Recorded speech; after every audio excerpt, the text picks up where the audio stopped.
Top stories on Africa Digest at this hour. Mozambican President Filipe Nyusi says as head of state, he will not hesitate to take decisions that aim to save the lives of Mozambicans.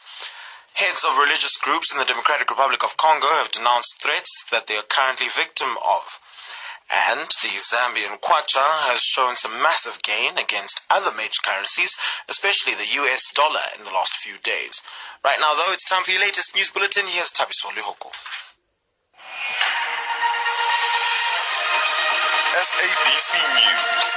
Independent and impartial. From an African perspective. The Zambian Kwacha has shown some massive gain against major currencies, especially the US dollar, in the last few days. But this is being seen as a ploy by the government, or the governing party, the Patriotic Front, to blackmail Zambians ahead of elections due in about 2 weeks' time. Arthur Davis Sikopa, our Zambia correspondent based in Lusaka, now shares the details of the sharp gaining of the local currency as he talks to different stakeholders. It has been a critical topic for about 2 years now.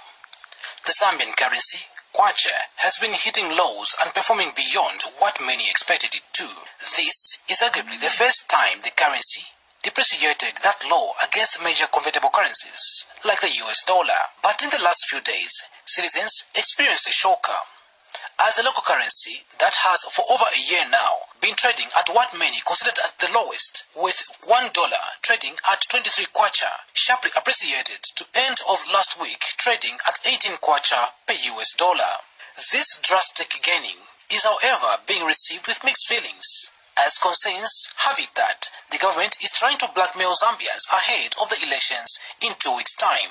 Biggest opposition leader, Hakainde Hichilema of the United Party for National Development, is of the view that the Kwacha is appreciating due to external financial and investor confidence, as he and his colleagues in the opposition are about to form government on 12th August 2021. Mr. Hichilema is on record saying that once he is sworn in, few hours later, the local currency will incredibly gain. The market is now expecting a new government of the MPN. That's what I've been talking about. Those are the market sentiments, because they know that there's only 18 days left. The new government will come. They are getting ready to invest. That's why they're coming. Not because of fear. But this assumption is being argued against by Bolyangando, former finance minister in the current government. Dr. Bolyangando, an economist by profession, says what is obtaining on the ground is that the current government has been putting things in place, and now things are getting back to normalcy. A lot of players in the market withdrew from the market, so you didn't have foreign offshore investors investing in our securities market, for example, which meant that additional foreign currency should come into the market. Obviously, get a chance to come into the market. But now I think there is renewed confidence in what we are doing. I think there is now a more firm belief that our policy direction is correct, but also that we are implementing these policies correctly. And that is beginning to create now this improvement in confidence. And we have seen now a number of offshore investors coming back into the market and playing a very active role. However, the government, through the central bank, attributes the poor performance of the local currency to being under immense pressure in 2020, owing to the weakening macroeconomic environment, which was significantly exacerbated by the COVID-19 pandemic.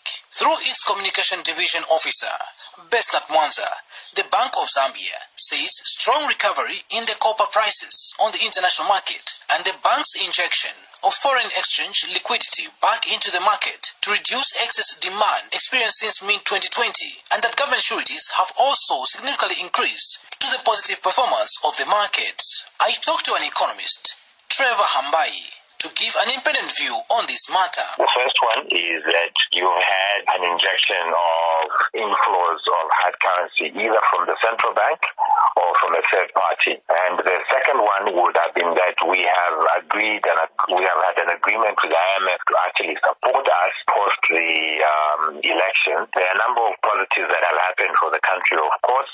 which has been the continued increase of copper on the international market. And the other one is obviously a trade balance. The trade balance has always been positive. So in essence, the single factor that I think has been driving this is an artificial play by the central bank having to play in the market, and they have put currency on the market to reduce the demand.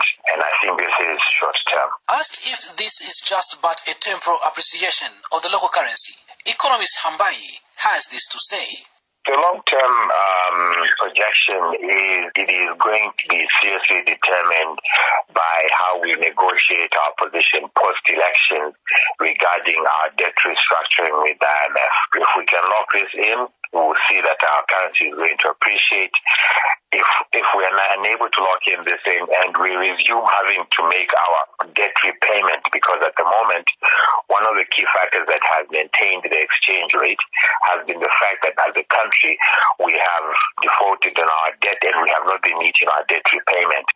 The second one is that we need to resolve the issues around our mining sector in terms of the policy inconsistency around VAT refunds, minority tax, as well as the disputes that we have in the takeover of the two mines. But the IMF package is very, very cardinal in debt restructuring. Zambians are however expectant to see what obtains on the ground in few weeks or few months after elections, as some doubt that it will be the same, while others say that the status quo will remain. Reporting for Channel Africa in Lusaka, Zambia, I am Arthur Davis, Scopo.